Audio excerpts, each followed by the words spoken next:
তো ফিঙ্গারটা দেওয়া আসলে সবারই জরুরি, কেননা সরকার যেহেতু ঘোষণা দিছে আমরা এদেশে কাজ করি, আমরা আসছি এদেশে কাজ করার জন্য, কোনো রং বা কোনো কিছু উল্টাপাল্টা করার জন্য না। এখন সরকার চাচ্ছে সবাই সরকারের আওতাভুক্ত থাকার জন্য। মালদ্বীপে যারা অবস্থানরত আছেন বৈধ অবৈধ সবাই ফিঙ্গার দিতে পারবেন। ফিঙ্গার দিতে গেলে আমিও দিয়ে এসেছি, এই জন্য আমি অনেকটা তথ্য জানি। আপনি প্রথমত যে হাউসে থাকেন, মানে যে গেস্ট হাউসে থাকেন বা হাউসে থাকেন, ওখানে নাম প্রত্যেকটা গেস্ট হাউসের নেম প্লেট আছে, ওখান থেকে মুখস্থ না থাকলে ছবি তুলে নিয়ে যাবেন। ফোন নাম্বারটা চাইবে, আর পাসপোর্ট যাদের বৈধতা আছে তাদের আইডি কার্ড দিলে হবে, আর পাসপোর্ট যাদের কাগজপত্র ঠিক নেই তারা পাসপোর্ট ফটোকপি দিলে হবে। সমস্যা হলো যারা অবৈধ আছে তাদের জন্য একটু বিশাল সমস্যা হয়ে দাঁড়াচ্ছে, সরকার খুব চাপ দিচ্ছে অবৈধ লোক ধরার জন্য।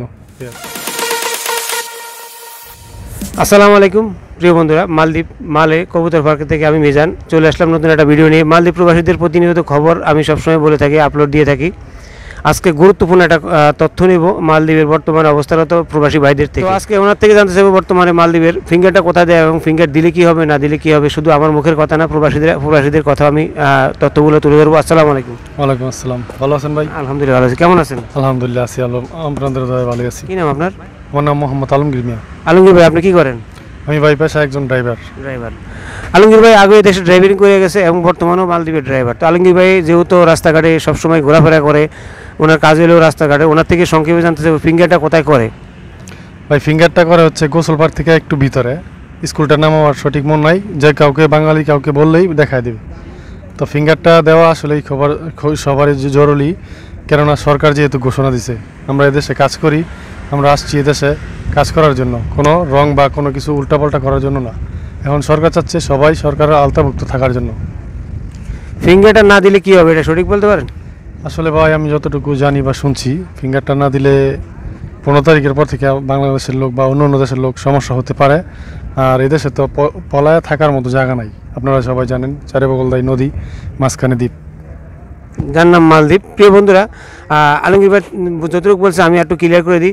মালদ্বীপে যারা অবস্থানরত আছেন বৈধ অবৈধ সবাই ফিঙ্গার দিতে পারবেন। ফিঙ্গার দিতে গেলে আমিও দিয়ে এসেছি, এই জন্য আমি অনেকটা তথ্য জানি। আপনি প্রথমত যে হাউসে থাকেন, মানে যে গেস্ট হাউসে থাকেন বা হাউসে থাকেন, ওখানে নাম প্রত্যেকটা গেস্ট হাউসের নেম প্লেট আছে, ওখান থেকে মুখস্থ না থাকলে ছবি তুলে নিয়ে যাবেন। ফোন নাম্বারটা চাইবে, আর পাসপোর্ট যাদের বৈধতা আছে তাদের আইডি কার্ড দিলে হবে, আর পাসপোর্ট যাদের কাগজপত্র ঠিক নেই তারা পাসপোর্ট ফটোকপি দিলে হবে।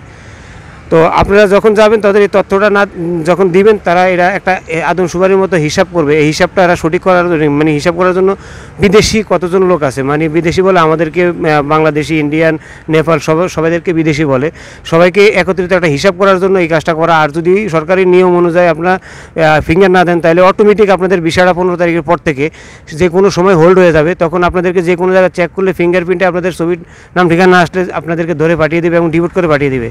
এটা তো? হ্যাঁ ভাই, এটাই কথা। বর্তমান মালদ্বীপের অবস্থাটা কি একটু সংক্ষেপে যদি বলতেন? বর্তমান মালদ্বীপের অবস্থা আলহামদুলিল্লাহ ভালো, কিন্তু সমস্যা হলো যারা অবৈধ আছে তাদের জন্য একটু বিশাল সমস্যা হয়ে দাঁড়াচ্ছে, সরকার খুব চাপ দিচ্ছে অবৈধ লোক ধরার জন্য। আপনি একটু বর্তমান মালদ্বীপের প্রবাসীদের উদ্দেশ্যে সংক্ষেপে কিছু বলেন।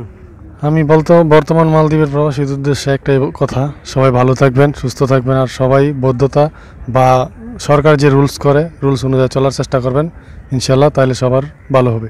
প্রিয় বন্ধুরা, মালদ্বীপের এই ধরনের গুরুত্বপূর্ণ ভিডিও দেখতে আমার চ্যানেলটা সাবস্ক্রাইব করে, ফেসে ফলো করে, টিকটকে ফলো করে আমার সাথে থাকুন। দেখা হবে নেক্সট ভিডিওতে। আল্লাহ হাফেজ ভাই। আসসালামু আলাইকুম। ওয়ালাইকুম আসসালাম।